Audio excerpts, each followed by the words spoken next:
Visakha dairy యాజమాన్యం పెంచిన పాల ధరను వెంటనే తగ్గించాలని ఐద్వ మహిళా నేత పద్మ డిమాండ్ చేశారు.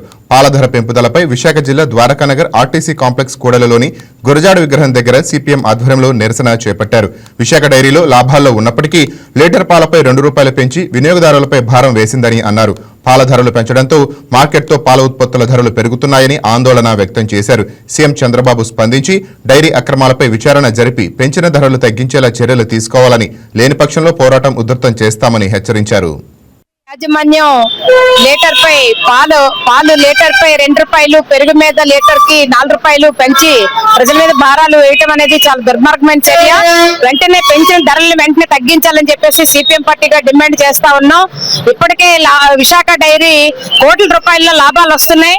సంవత్సరానికి ₹8.5 కోట్ల లాభాలు వస్తున్నాయి.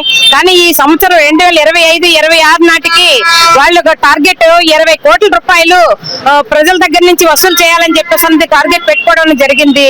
కాబట్టి ఈ రోజు వెంటనే రాష్ట్ర ప్రభుత్వం జోక్యం చేసుకుని విశాఖ డైరీ యాజమాన్యంపై చర్యలు తీసుకోవాలని చెప్పేసి అన్నది సిపిఎం పార్టీగా డిమాండ్ చేస్తా ఉన్నాం.